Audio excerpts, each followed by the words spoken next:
With Transformers The Last Knight seeming to be the climax of the live-action universe and Bumblebee's solo film going back to square one, this is the perfect time to see who's the strongest alien in the robot slugfest.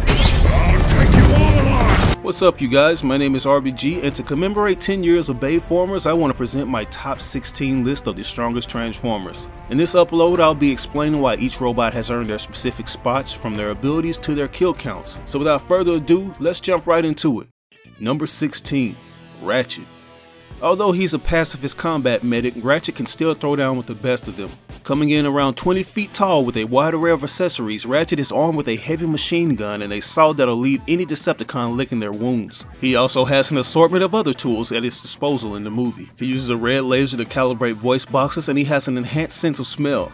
The boy's pheromone levels suggest he wants to mate with the female. As seen in the first film, he's surprisingly agile for his size. According to the Transformers movie guidebook, Ratchet is one of the few Autobots that could conceivably give Megatron a decent fight one-on-one before being dismembered and fed upon. He can also tow up to 300 pounds over his own weight in his vehicle form. He may not be the strongest Autobot, but the years of being at the heart of war makes him a worthy contender and a seasoned veteran. Number 15. Barricade. Barricade is one of those major antagonists and a central Decepticon in the first film, who was even the very first robot to speak. He is a hunter/scout of the Decepticons, choosing his vehicle mode to easily hide among the humans as a symbol of authority. His persona appears to be that of a cliché bad cop, as he fiercely interrogates Sam Witwicky once he locates him. Are you username ladiesman217? I don't know what you're talking about. Are you username ladiesman217? He mainly elongates his arms to reveal these weird spinny spiky bladed wheel nunchucks in his hands and uses them as close combat striking weapons. He also has a long chain with a wheel on the end that reveals a set of cybertanium blades which form a large blade wheel. But these awesome perks couldn't get him higher on the list, and that's due to the fact that he hasn't necessarily put in work in regards to kills. If my recollection serves me correctly, he only has one kill under his belt where he aids a fellow Decepticon in the brutal execution of Q. It seems like in every film he shows how gruesome he can be shortly before he becomes cannon fodder. Like seriously, this guy gets his ass handed to him in the worst of ways. From an aesthetic standpoint, he may seem to be one of the most powerful, especially given his attendance record in the films. Backed by popular demand, Barricade returned in Transformers The Last Knight, having survived and being kept under surveillance for years since the Battle of Chicago. He features a new vehicle in robot mode with an arm-mounted Gatling gun and a pair of knuckle dusters with the words "Punish" and "Enslave" written on them, as a throwback to his original alt mode. But the new upgrades didn't prevent him from being incapacitated by Grimlock midway in the movie. Number 14. Sideswipe. Say what you will about his somewhat bland devil-may-care attitude and minimal appearances, Sideswipe is one of those characters that steals every scene he's in. As soon as he makes his on-screen debut in Revenge of the Fallen, he shows the viewers that a Decepticon can be taken out heinously in the most stylish of ways. Using his wheel feet to maneuver, Sideswipe somersaults over his first victim while shooting at him, finishing them off with a blade right down the middle of their alt mode like butter. Damn, I'm good. He later aids his mentor Ironhide in killing the Dreadbox in Dark in the Moon, but after the movie he mysteriously vanishes, creating theories on if he survived or got killed by Cemetery Wind. There's nothing more I can say about how awesome Sideswipe is. I just hope we see him again in future films. Number 13. Jetfire. Jetfire is one of those intricate characters who I had a hard time deciding where he should be ranked on this list. If he was in his prime, he would have easily made top 5, but since he's aged way past that point, he comes in at number 13. Originally serving the Fallen, Jetfire is one of the few Transformers to remain on Earth since the dawn of humanity. However, when the other primes confronted the Fallen, Jetfire realized his mistake and was teleported to an unknown location. He fought many other ancient Decepticons there and eventually went into stasis after his victory. So as you can see, our boy Jetfire was a legend who could throw down with the best of them, including the primes. But like most living beings, his body went south. After years without a proper source of energon, he's practically falling apart. The poor guy's got rust in places he didn't even know he had.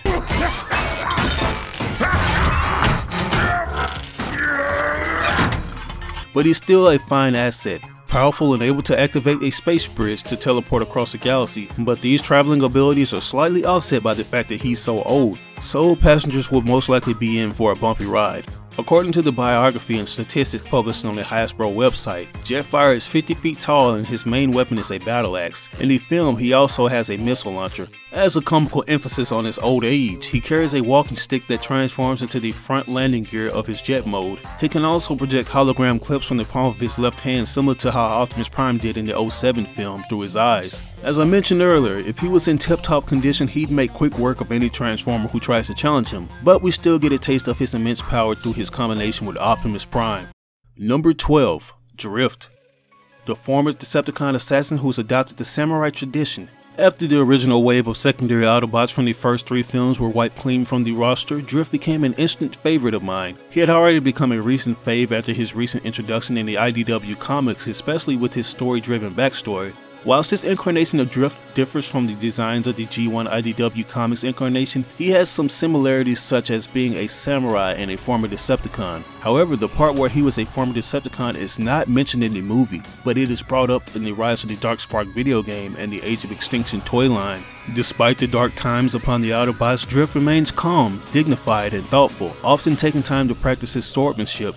With that said, leaving the Decepticons didn't automatically fix everything. Since he's turned over a new leaf, you can find him spouting haikus while meditating, but his evil assassin ways can easily resurface, making him a blade-swinging manic. No pain, no thunder. Get off, you maggot! I will kill you, flying rat! But those crazy antics and lingering rage come in handy on the battlefield. If you enjoy watching characters like Sideswipe do their thing, then you'll absolutely love watching Drift lay waste to Decepticons with grace. Number 11. Shockwave.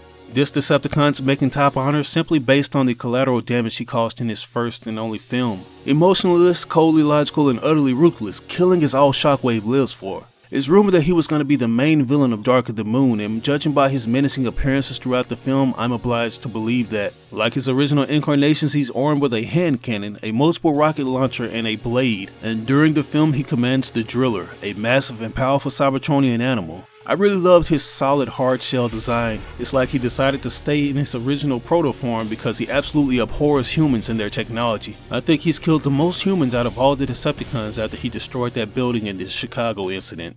Number 10. Starscream. The most duplicitous and cunning villain in the series, Starscream is one of those Decepticons that deserves the top spot on the power scale. Right off the bat, he demands attention when he single-handedly launched an attack that crippled Bumblebee as Ironhide realized too late who the fighter really was. He proves that he can be aggressive in his pursuits when he targets Sam, destroying every obstacle in his way. I know he doesn't always exhibit some of the brave qualities of his Captain Megatron, but he's smarter and knows when to retreat when things get hot. Not to call you a coward, Master, but sometimes cowards do survive. Starscream is armed with a rotary cannon, missile launchers, and a saw. Don't let this Dorito-shaped antagonist fool you like he did the squad of F-22 Raptors in the first film. He could easily blend in, transforming in and out of his alt mold, performing some kind of jet judo shit. It's unfortunate that we didn't get to see our treacherous villain overthrow Megatron. It would have been cool even if it was only for a split second. Number 9. Ironhide. The Autobots' cantankerous but noble weapon specialist, Ironhide is considered one of the toughest Transformers out of both factions. He's really one of my favorites on the list who I wish didn't get killed off. He is a tough soldier who has sustained many injuries. His right eye has a large scar surrounding it. Before arriving on Earth, he sustained a broken ankle. According to the tech specifications of his toy, he was built during the Battle of Tiger Pax and is one of the oldest Autobots. He's armed with shell cannons, which he occasionally likes to flaunt every now and then. In Dark of the Moon, he has a new rifle and a new rocket launcher invented by Wheeljack. The weapons in Ironhide's CG model have over 10,000 pieces each. According to an interview done with the special effects team Industrial Light and Magic, Ironhide's guns alone have more pieces than some of the other Transformers in the films. Although he's old, he's still hard. He's probably had enough replacement parts to build a small army, but Ironhide dodgily refuses to roll over and die for anyone. Class dismissed. Number 8. Bumblebee. The youngest of the Autobots, Bumblebee is very immature, short-tempered, hot-headed, impulsive, reckless, and impatient, as he often lets his emotions and temper get the better of him. But on the battlefield, he's a capable fighter. Out of all the Transformers, he's had the second highest kill count, even beating out Megatron on his scoreboard. He is undoubtedly one of the strongest and most powerful Autobots, so strong that he can manage to hang tick for tack in battle with the mind-controlled Optimus Prime. If you would have told G1 fans that he would be in the upper echelon of Transformer power levels, they'd probably look at you and laugh. Since his resurgence of popularity in the Bay films, I have to say he deserves it. You see, B is one of those robots who continues to evolve in each film he's featured in, not only from an aesthetics point, but from an artillery one. In the first and second films, Bumblebee is armed with a plasma cannon that is capable of selective fire, and from onward in the later films he goes into a cosmetic overhaul. Thanks in part to the records, he has a stealth fourth battle mode in which he can use weapons in car mode without fully transforming and still being able to seat a driver and passenger. In Age of Extinction, he goes into an extreme makeover after he half-heartedly scans a 2014 Camaro concept car. After acquiring the new armor, he has this weird spiky arm-mounted ion blaster similar to the one Megatron used in Revenge of the Fallen. He's also fitted with these retractable guns that shoot out cluster missiles. Finally, in TF5, he's given this unexplained ability of being able to blow himself up and reassemble himself. Next time you shoot somebody, don't go near them till you're sure they're dead. He also has a hammer that can easily be mistaken for the Forge of Solus. Number 7. Grimlock. Back when Paramount and Hasbro announced that they were going to be releasing a live-action Transformers film, Grimlock was one of the most demanded Autobots fans wanted to see make the cut. Unfortunately, for whatever reason, whether it be for production cost or lack of proper setup, it took him 4 films to finally make it in. Considered a legendary knight and a former trophy of Lockdown, this giant horned T-Rex is a force to be reckoned with. After the Autobots escape with the part of the ship holding them, Optimus releases the Dinobots for backup, but in order to gain their trust, he's forced to do battle with the Dinobot King himself. Only together can we survive! Let me lead you! Despite his immense size and strength, Grimlock gets his ass handed to him. Submitting to Optimus, Grimlock allows Optimus to ride him into battle into Hong Kong and aids in destroying the KSI Decepticons and protecting the Seed. This version of the Autobot behemoth is larger than the previous incarnations. Equipped with a spiked fist that doubles as a mace and a huge mallet, his general approach is to smash it first and worry about the specifics later. This attitude extends to his Autobot companions, who are expected to meet Grimlock's standard of strength. He also possesses the ability to melt the chassis off of any Decepticon with his fire breath. Number 6. Megatron/Galvatron. Now, I gotta admit, throughout the entirety of the Bayverse, Megatron has to be one of the most disappointing aspects. Based on his status in the TF franchise alone, he should be much higher on this list, but due to the inconsistencies in his power, I had to rate him a little lower. Initially, I felt like he may have been way too overpowered after witnessing him easily outdo Optimus in the first film, but in the following sequels he became nothing more than a secondary minion to the main boss. Characters like the Fallen, Sentinel Prime, and even Quintessa seemed to play a larger role while Megatron hung out in the back. I guess you can say that it made sense for him to play second fiddle to those mentioned since they were highly prestige primes. I mean, I have to give him credit. He did successfully kill Optimus in the second film, if not for a brief moment, and watching him gain the upper hand over his former brother as Galvatron kinda made me a fan again. In The Last Night, I felt like he would actually do more, but he just kicks Optimus while he's down and runs off like a little bitch. You turned your back on Cybertron. Now you will watch Earth die. But anyways, everything else that you love about the big bad Decepticon daddy is still kept intact. As I mentioned, he's just as powerful as he is vicious, and the simple fact that he's managed to survive this long just goes to show that every dog has his day. In the first film, he uses a signature ball and chain, and he's able to form both his arms into this sick cannon. In Revenge of the Fallen, he takes on more of his IDW traits, transforming into a tank that doubles as a Cybertronian jet. He also wields his signature arm-mounted ion blaster. 3 years after Operation Firestorm and the death of the Fallen, Megatron finally adopted a Earth form. Instead of using the arm blaster, he uses a shotgun.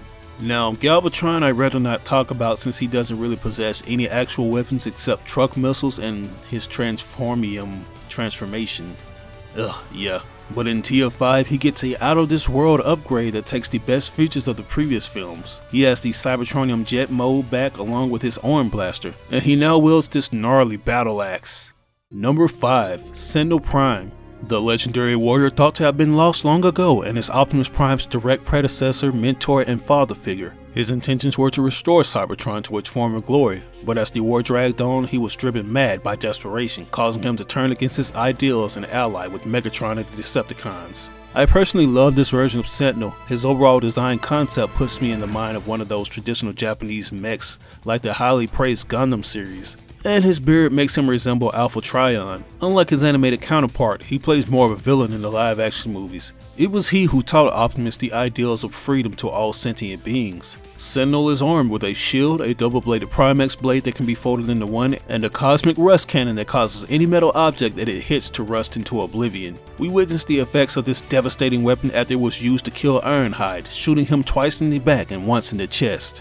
I hereby discharge you from duty. He is truly a heavy hitter. He even makes Megatron look like a little biatch in certain scenes. In his duel with Optimus, he seems to have lost his touch, but he eventually overpowers him and severs his arm. I believe if he was just a tad bit younger and Megatron hadn't interfered, Sentinel would have ultimately succeeded in his plans of restoring Cybertron. Number 4. The Fallen. The Rogue Prime formerly known as Megatronus, the Fallen would gain his current moniker by turning against his 6 Prime brothers. He's immensely powerful, he commands mystic, entropic arts, and when at full strength he can unmake creation at his focused will. He has the ability to teleport and generate a shockwave upon reappearance, but this power is only revealed after he drains the energy from the protoform hatchlings on the ship to regain his strength. Poor babies. He's armed with a void scepter and he has telepathic powers also. This guy had to make it in the top 5 because he has so many abilities that puts his Decepticon minions to shame. It looked to be a dark time for the Autobots considering he was literally going to harvest the Earth's sun, but thankfully Optimus Prime was able to gain the matrix of leadership and combine with Jetfire to take him out. Number 3. Lockdown. An extremely powerful, relentless, heavily enhanced, ruthless Cybertronian bounty hunter, Lockdown's not to be played with. I vividly remember seeing this dude in Transformers the Animated Series. He proved to be a pretty formidable antagonist, especially for Prowl, but I never imagined to see him in the live action films. He's in the top 3 because he's not really a good or a bad guy. He's a bot on a mission who scuffled with the best of them. Lockdown holds himself above the Autobot and Decepticon war and sees both sides as squabbling children. He doesn't think much higher of other civilizations across the galaxy, particularly the humans, but he doesn't mind working with them if there is something good in it for him. On this planet we have a saying. The enemy of my enemy is my friend. I also have a saying. I don't care. And it looks like it had to be a good business move because thanks to his secret deal with Cemetery Wind, he was lucky to obtain one of the new knights, Optimus Prime. He's one of the dirtiest fighters and doesn't really care what he has to do in order to fulfill his contract, eager to destroy entire planets if necessary.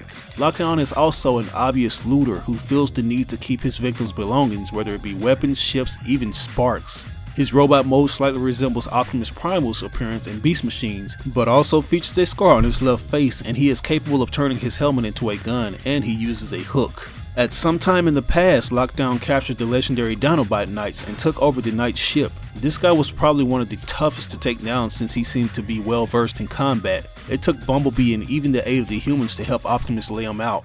Number 2. Quintessa. The mysterious Cybertronian sorceress who claims to be the prime of life and the creator of the race of the Transformers. She has a staff with the power of Cybertron, but her knights betrayed her and stole her staff and hid it on Earth. After Cybertron was destroyed and darkened the moon, Optimus Prime arrives at the barren planet where he was coming for questions on why his creators want him back. Now, one could argue that Quintessa was easily able to capture Optimus Prime and turn him into Nemesis due to how weakened he was on his journey, but how exactly would she be able to do this with Megatron and all the other robots that follow her? I mean, she has to be some kind of ass-kicking fembot, right? She was easily able to subdue Optimus with this weird MK Ultra electrotherapy. She was the closest to destroying the Earth and restoring Cybertron, so she deserves the number 2 spot. Quintessa also appears to have the ability to create blue balls of electricity and throw them as projectiles. And although her plan was ultimately thwarted, she was able to survive and disguise herself as a human, and still has plans to destroy the horns of Unicron. Number 1. Optimus Prime. Did you even have to guess? Now I have to admit, originally Quintessa was going to be number 1 on my list, but since Optimus has seemed to pretty much endure a buttload of punishment to his body and psyche throughout the films, he gets numero uno. Did you forget who I am? The last prime of the dynasty of primes, one of the Knights of Cybertron, keeper of the matrix of leadership, and the narrator of the series, Bay Optimus is built tough. He gives a good amount of intimidation while giving off that sense of traditional heroism of the character, as well as bringing in a sense of humor. Anyways, Optimus is shown to be exceptionally formidable in hand-to-hand combat. In fact, the only ones that have been able to defeat him in combat was Megatron, Sentinel Prime, and Lockdown, and most of Megatron's victories were caused because Optimus was already worn down after fighting someone else. He's also a formidable swordsman. With his energon blades, he was able to kill Megatron with only an arm and a battle axe within 15 seconds as shown in the third movie. Optimus Prime was also able to decapitate the Driller Bot and make short work of Shockwave. In the Transformers movie guideline book, it said that Optimus has an enhanced healing factor. In the second movie, a badly damaged Optimus Prime was healing during the time Jetfire's parts were combining with him. It's also said that as long as he possesses the matrix of leadership, he's damn near invincible. This is further indicated by the way he was able to survive a sword through the chest from Lockdown in the fourth movie. Unlike his other incarnations who seem to be more merciful, this Prime is not one for second chances and is willing to consider any action that might lead to victory.